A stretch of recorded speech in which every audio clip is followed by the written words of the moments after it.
happens to be Eating Disorder Awareness Week. And I knew that it was, and then I kind of got busy and forgot that it was. But anyway, I just want to kind of give you a few little highlights about that 9% of people in the United States, that means 28.8 million people, have some form of an eating disorder in their lifetime. I'm just going to give you a few of these little highlights. Eating disorders have the highest, second highest mortality rate of any psychiatric disorder, illness. There are 10,200 deaths each year as a direct result of an eating disorder. That means one death in every 52 minutes. Eating disorders affects everyone, children as young as 5 years of age, or some of us that are as old as 80. I guess the oldest client that we've ever treated for bulimia was 78, and that's and she lived, I think, till 90 after that. It affects all races of people. Sometimes it's very difficult for other races to accept the fact that they have an eating disorder. We don't see a lot of African Americans, Hispanic. There's something in their culture that prohibits them from even admitting that they have an eating disorder. Food is a real, big in their whole system, and it also affects all genders.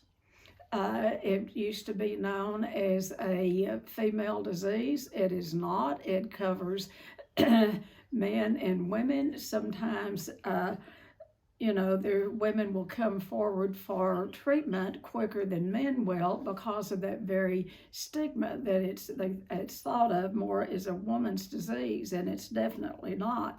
It can kill men as well as women because it is a killing disease. And so it also covers all sexual orientations. We see a lot of people in the gay community with eating disorders. I have treated many of them because of there's a lot of becauses, but we do have treated a lot in the gay community, and a lot of it is about lookism. They need to look a certain way and be a certain way, and weigh a certain weight. Only 6%, less than 6% of people with eating disorders are medically diagnosed as underweight. A lot of times people that are overweight or that have, that are morbidly obese or just overweight, it's hard for them to accept that they have an eating disorder because so many people think an eating disorder is primarily anorexia. That's a small part of the overall number of people with eating disorders. That is less than 6%. Now that 6% is, can get very sick and it's very deadly, but it does, I think that keeps a lot of overweight people from seeking treatment because they feel like that they're not sick enough. And so there are up to 74% risk of eating disorders through hereditary. It is a disease much like alcoholism, drug addiction. It runs in families. Sometimes what we'll see is there'll be alcoholism, maybe back a third generation, maybe no obesity, but someone along the line makes a decision not to drink and not be alcoholic, and that's what I did. My mother was an alcoholic, so what I did is I used food, and food did for me what alcohol did for my mother. and I had that same brain chemistry. And this is what we need to remember. It is about brain and body chemistry. It is not about a little weight problem or a big weight problem. It is a disease. It is a mental and emotional disease and a physical disease.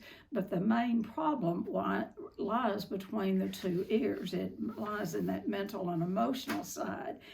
And 3 to 10% of children or young people have eating disorders, also have autism. These are just some statistics that we have. Up to 57% of adolescent girls this morning are engaged this morning at school, either fasting, binging, purging, teaching each other how to binge and purge, using diet pills, laxatives. They're selling each other or trading with each other, laxatives, diet pills. And not only girls, but boys. You know, it's a big deal at school if you're overweight. There was research done at one time about the things that fifth graders, it was just in this fifth grade range, what they fear the most. There are 5 top fears. And the number 1 top fear of kids was being overweight. That was above snakes, spiders, parents getting divorced. It was being overweight because of the stigma, both being overweight, because, you know, they've seen children and classmates that are overweight, and you know, and how, and kids will tease other kids, but I think that children that are overweight are automatic targets.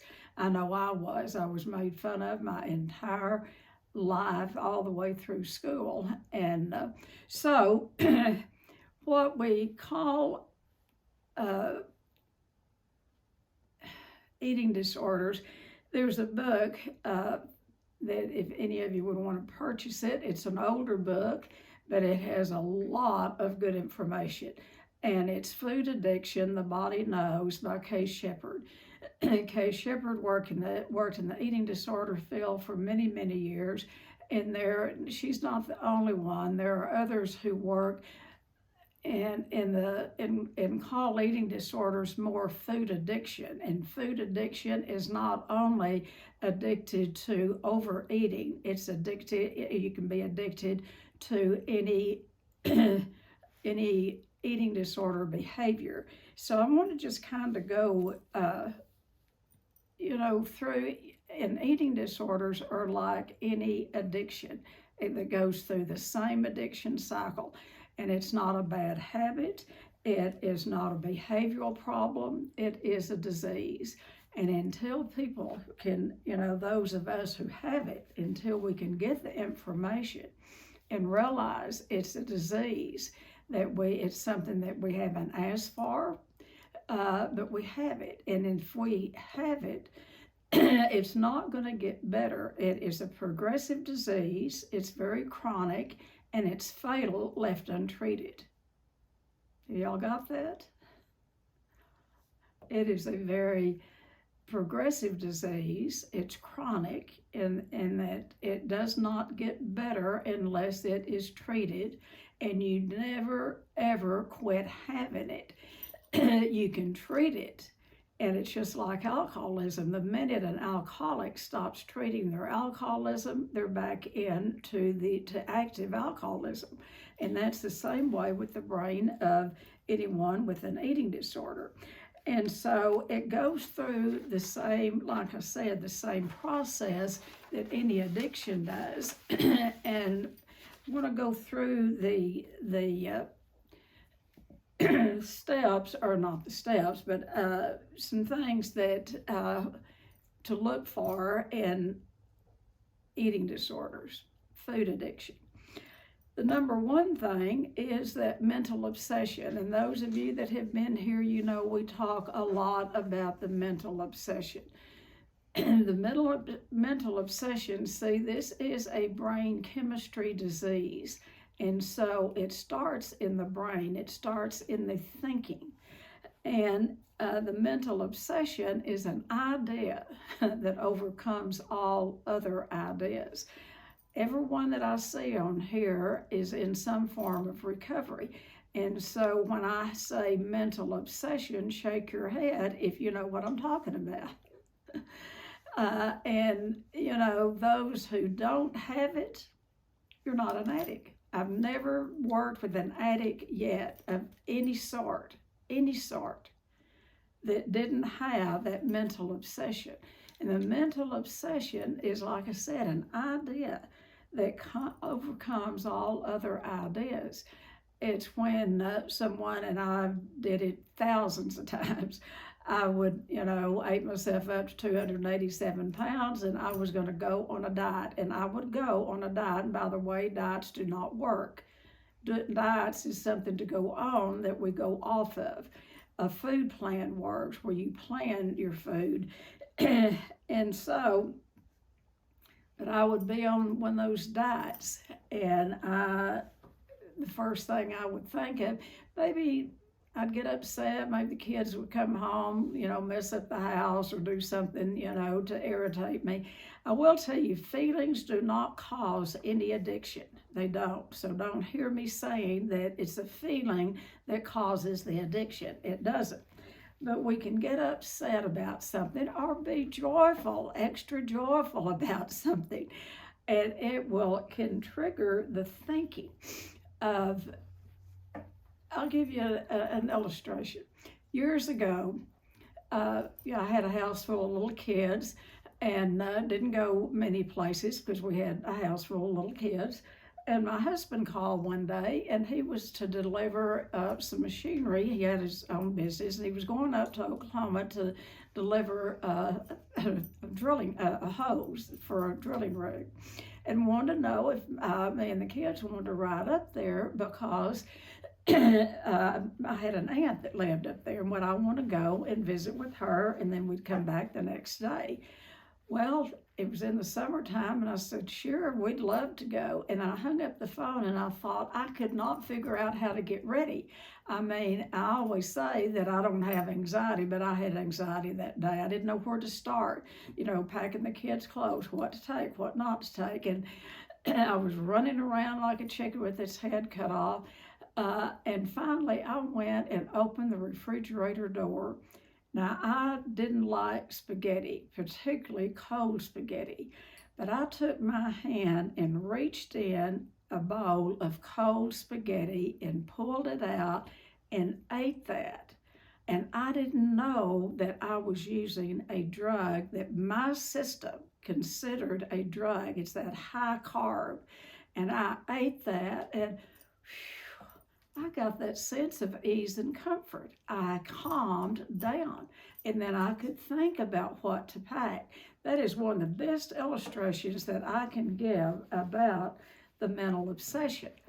And it is about when you start thinking about, you know, here you're on this diet and you're wanting to lose that weight and maybe for a special occasion or whatever, and you are focused. And then all of a sudden you get thinking about something, particularly your binge food or something sweet or something salty or something, some of both. And then that's all you can think about. That's all. That is that mental obsession. Alcoholics have it. Every addict has it. Where the addiction process usually starts with a feeling. Something happens, you have a feeling, and then immediately that feeling turns to a thought, and you go up in your brain, and the brain says, I know how you can feel better. That is the mental obsession. And then the list goes down your brain. You could use this, how about trying this, go get this, and it tells you things that you have to make yourself feel better. And once we get in that spiral, it's like we've got to have it. We've got to have it if we're into the addiction process. Now, if we're in recovery, and we'll talk about that in a few minutes, when that does return, there are things to do immediately to get out of that. But that is what separates the normies from the addicts, is that mental obsession. I've never worked with an addict of any sort that didn't have some form of that mental obsession. Get to thinking, you have a feeling, and then that thought comes up. I know how you can feel better. And then from the thought, we take the action. We go find something to make ourselves feel better. And then we feel better for a short period of time. It does not last.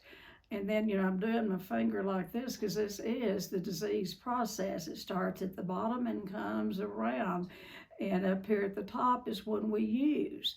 And we feel better for a few minutes. We're not a bunch of idiots. If we didn't get something out of using, if it didn't ease our brain, give us that sense of ease and comfort, we wouldn't do it. And I'll tell you, codependents that are on here, if you don't have an eating disorder, don't get too smug about it, because what codependents do, and I was severe codependent. I got as addicted to the people that I loved.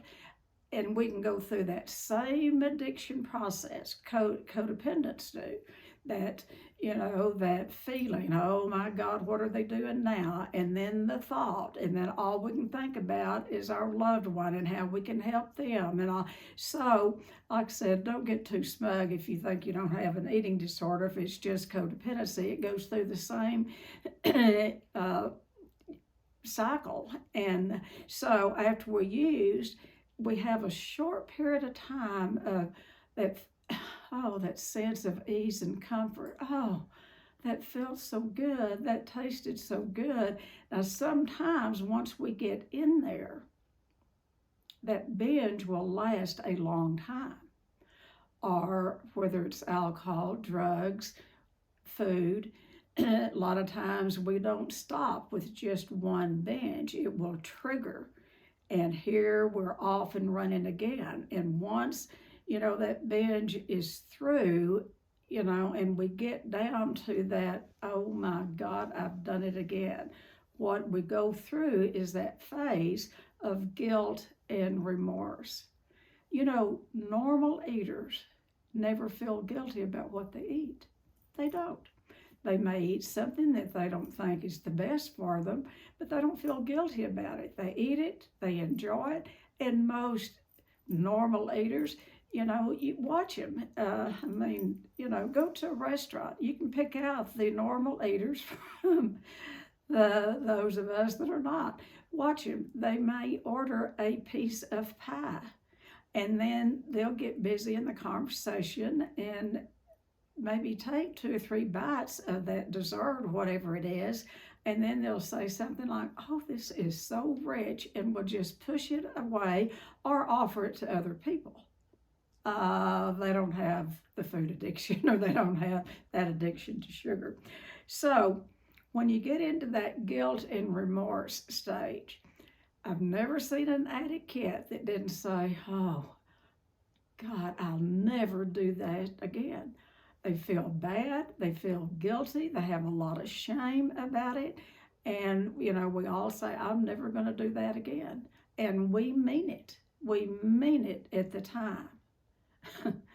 But until we get into some recovery, we don't know how to stop that cycle, because what we get, that sense of ease and comfort that we get out of using food, alcohol, whatever the substance is worth the price that we have to pay.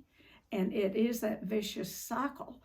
And it's like, until we get into recovery, we cannot not use. We have to use to survive.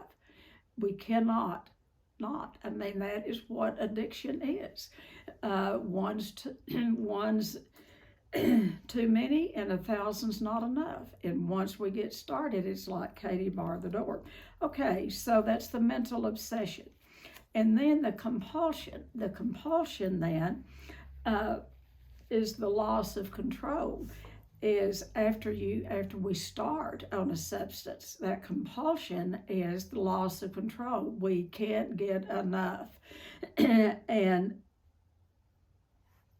when you have that compulsion to eat one more bite, one more drink, one more acting out sexually, whatever, one more. When that compulsion gets to going, mark yourself down as an addict, because that's what addiction is that compulsion. Normies don't have that. I'll promise you, they do not have that. And then, so we go from that mental obsession to we use, and then when we use, the craving really doesn't set up until we put the substance in our body. I hear people saying all the time that it is that they're craving alcohol or they're craving something. And it's the thought that they remember about that substance. And that is the mental obsession. It's the thinking about it, the remembering. The brain remembers the sense of ease and comfort. But this is a physical disease. It's a biological and brain disease. And until the substance is put into the body, the craving is not set up. Do y'all believe that? If you do, shake your heads. I mean, if you believe it. And this is why abstinence is so important, is to define your abstinence. And it is harder with food addiction than it is with alcohol and drugs. You know, we talk about an alcoholic and drug addict, as difficult as it is to recover from drugs and alcohol. You know, it's almost a walk in the park compared to food addiction. Because what you do, a drug addict, alcoholic, they put that substance, it's like a tiger. You lock it up in a cage and you never have to unlock that cage again and take it out.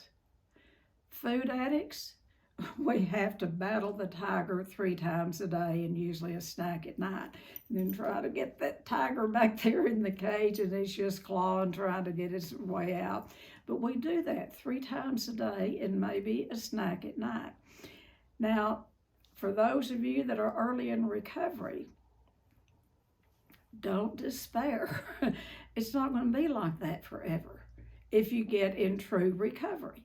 And the true recovery that I'm talking about is, I believe, the best that I know of is through a 12-step process, through having a spiritual experience. I believe God can and will remove that mental obsession when nothing or no one, no pill can do it, no other person can do it, no therapist, no treatment.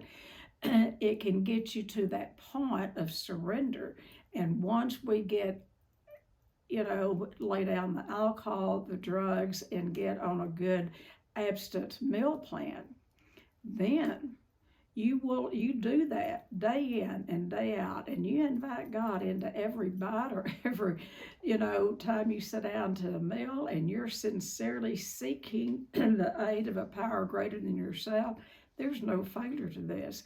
That mental obsession will be removed. It happened to me 6 months into recovery.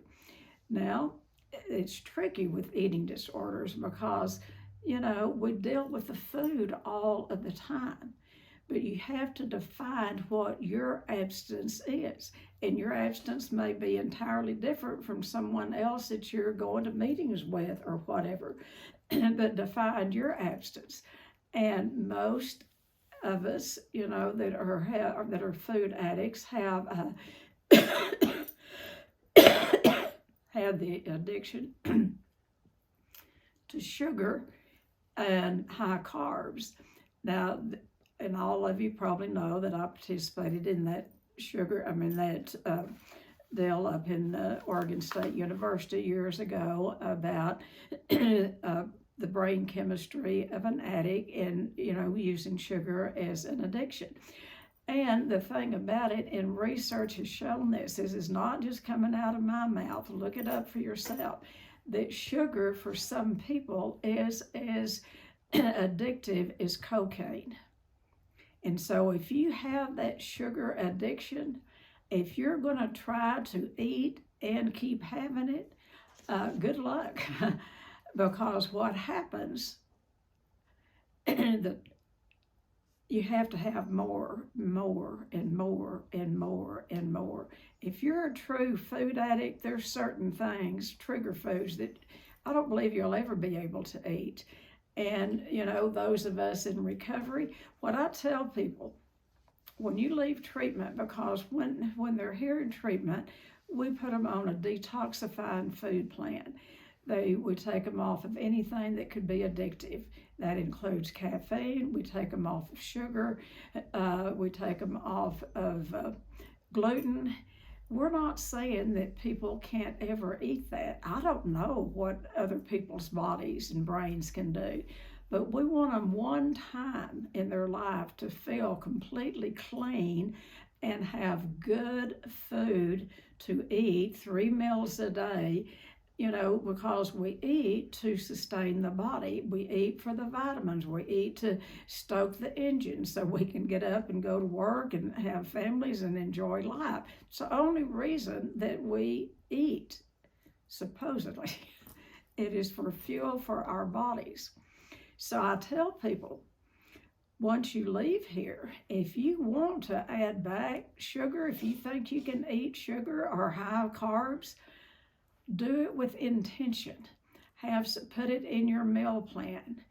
Tell your sponsor and have someone to witness what you're doing. Sit down at the meal and do it for 3 days or however long you think you need to eat, whatever you're going to go on. Eat it with intention.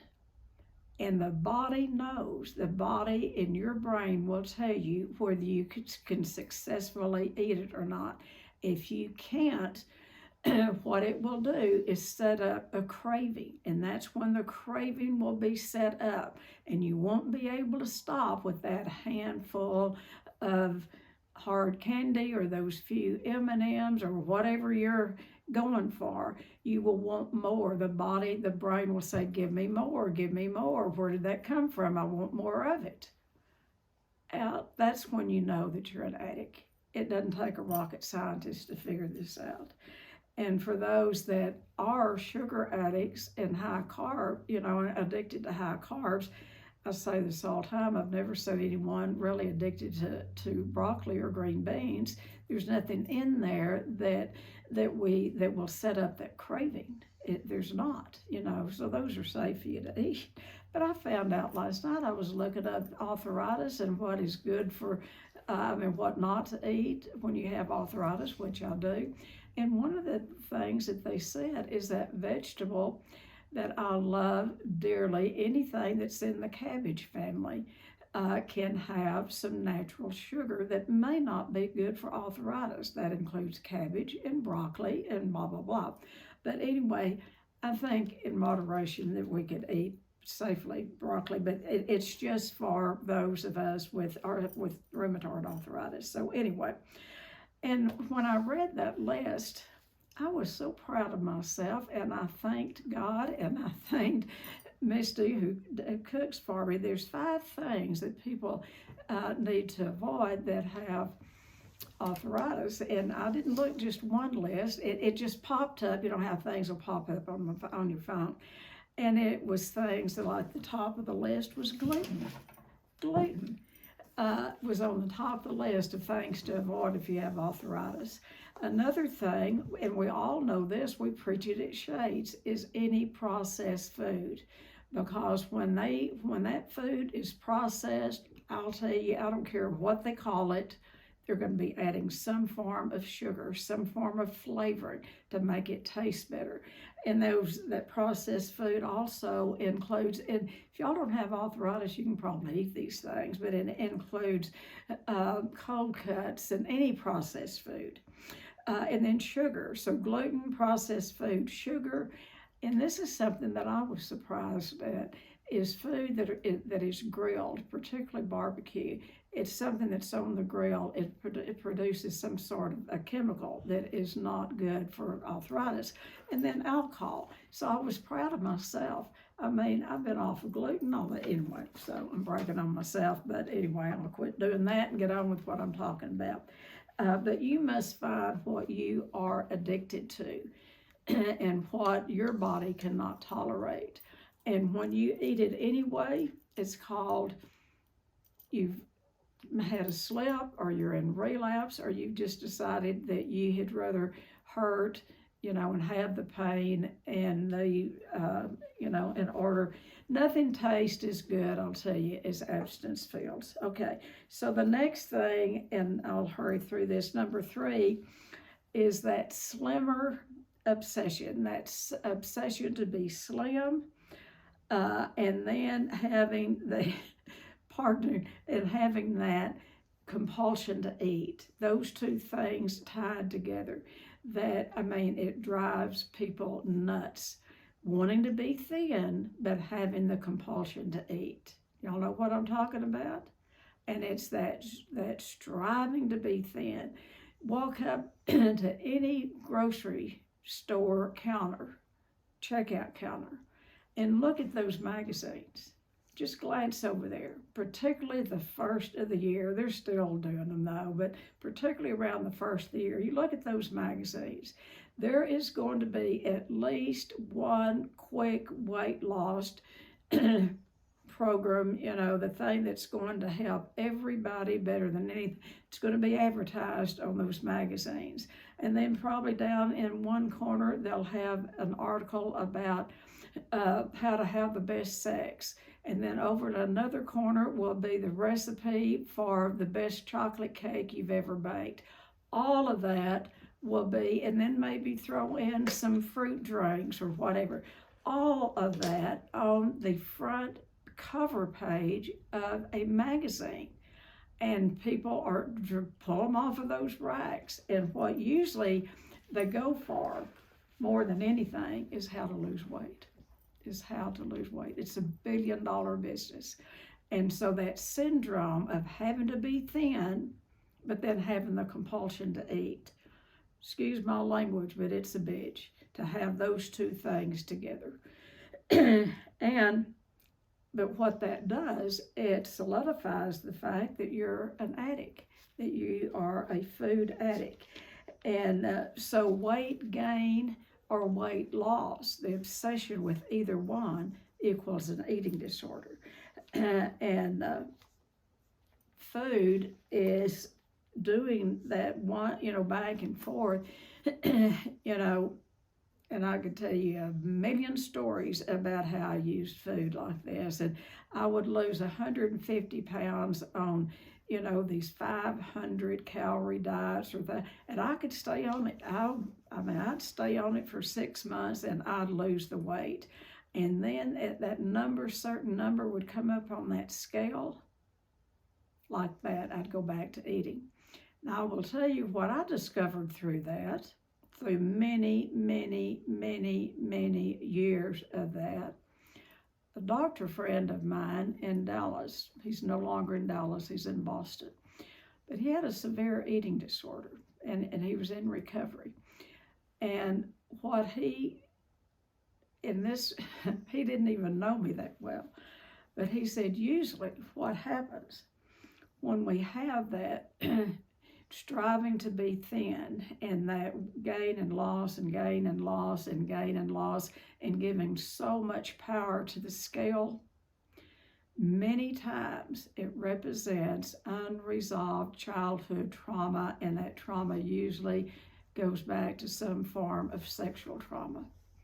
And I can see it in so many of our clients that we have treated. You take them back to those core issues, there is some form of childhood trauma. Doesn't all have to be sexual, but it's any form of childhood abuse. That will be a lot of times when the eating disorder starts. So compulsion then is the loss of control and the inability to stop eating after you have first taken a bite of the binge food. Okay, but I'm already on 3. That slimness obsession. The slimness obsession, that's where we can get into to anorexia. This is a disease, and how we see it is compulsive overeating taken to the extreme turns to morbid obesity. On the other end of the spectrum, is anorexia. That's under eating.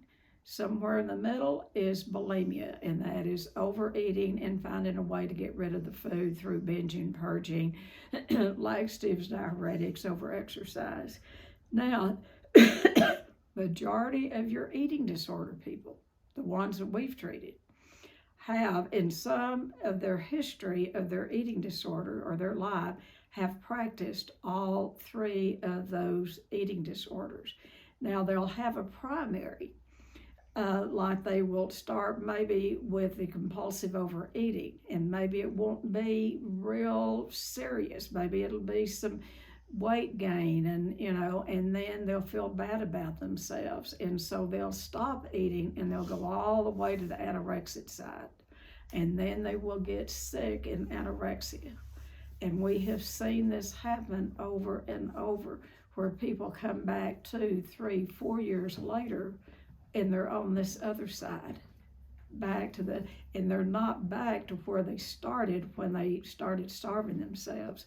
They're back to morbid obesity. They will have eaten through and gained up to 100 and 150 pounds. We have seen it many times. Or they will start the compulsive overeating and then go to bulimia because the fear of gaining the weight back. So majority of your eating disorder people, and I'm not saying everyone, there's no everyone, but majority will practice on some level all three of the eating disorders, plus there's many in between. One of the eating disorders that's not talked about a lot is getting addicted to chewing and spitting. That is an eating disorder, and we see that a lot with models. We see that a lot with movie stars. We see that a lot with people that have to maintain their weight.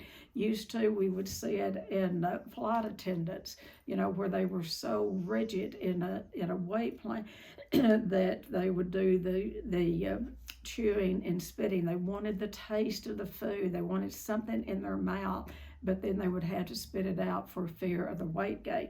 Now they never get to us until they start swallowing. And once they start swallowing, and I'm not laughing about it, but once they start some weight gain or get down too thin, then that's when they show up in treatment centers. So there's different types of eating disorders, but those are the primary. The compulsive overeating, and it's called binge eating today. It's called food addiction. On that side, it's called several things: compulsive overeating, food addiction, binge eating, and then the anorexia, and then bulimia. And some have practiced all three. I will say I never practiced anorexia, and I don't like to hear people say, well, I wished I could be a little anorexic. When people say that, my skin crawls, because they have not been here to see some of the anorexics that we have. It's the hardest disease ever to treat, but there is hope and there is recovery even with an anorexic. So another thing then is denial. Denial is really big. Denial, we say here at Shades, is don't even know I'm lying.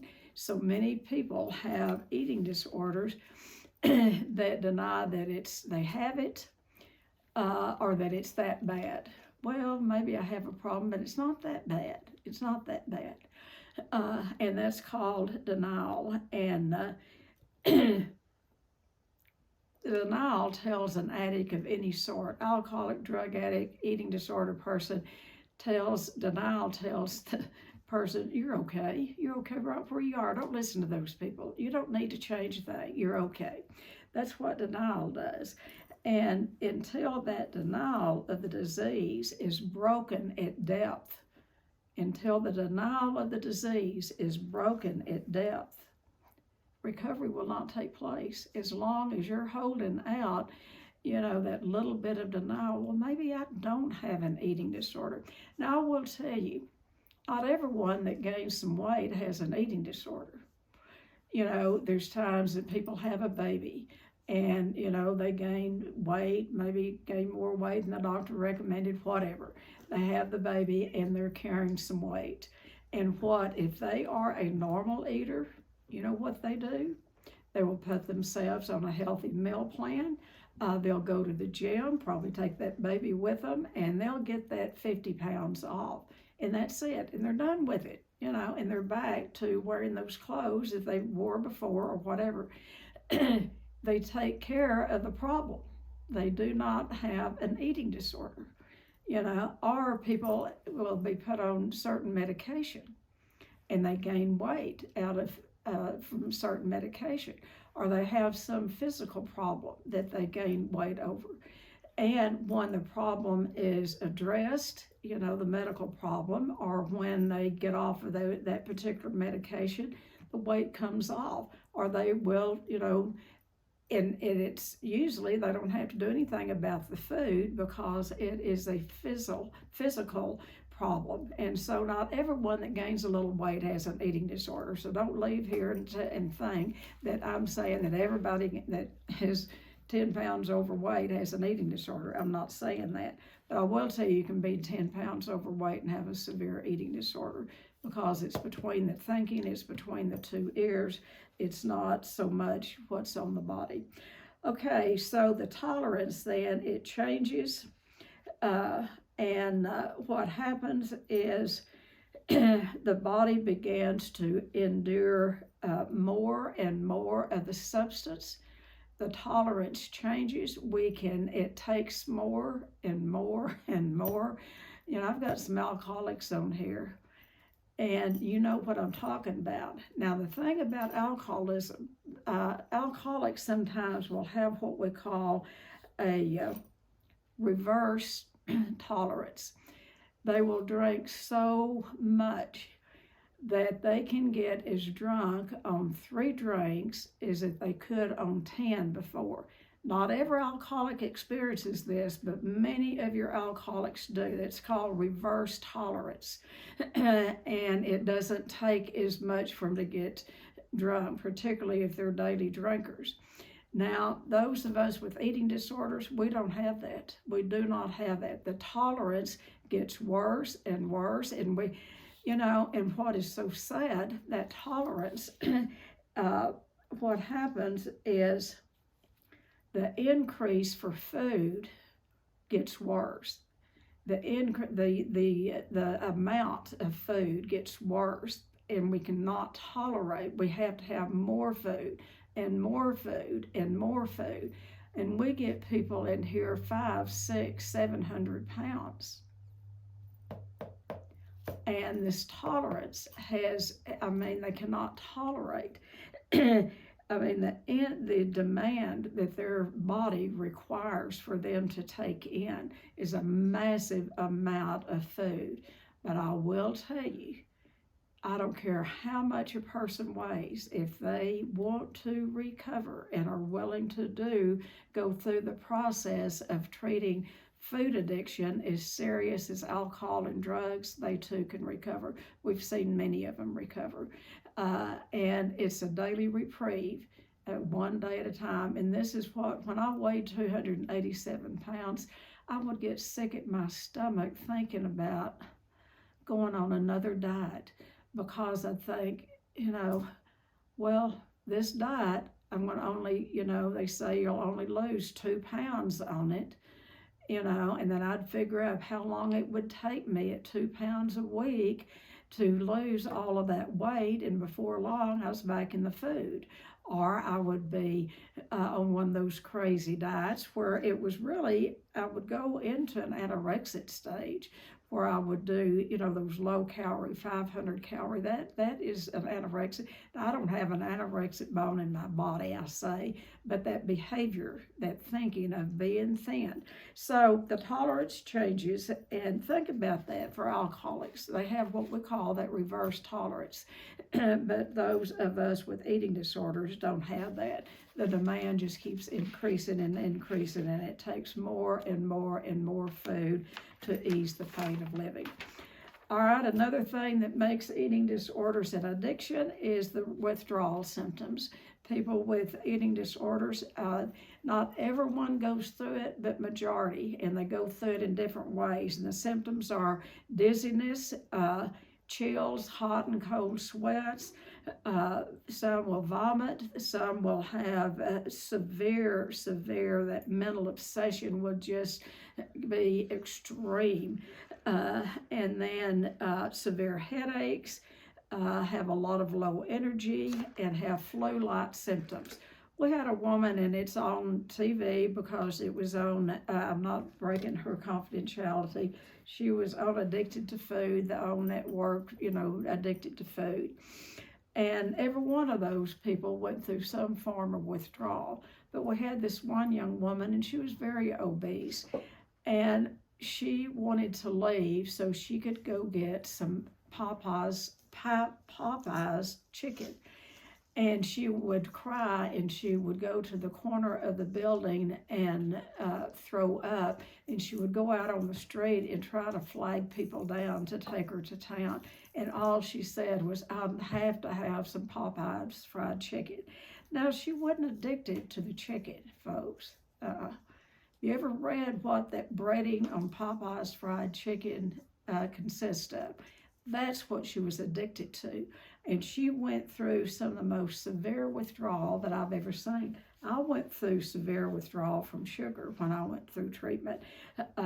And most of our clients go through some form of withdrawal, the eating disorder clients. Okay, let's get into some recovery. Number one, the cycle, the binge cycle, the eating, the not eating, that has got to be broken.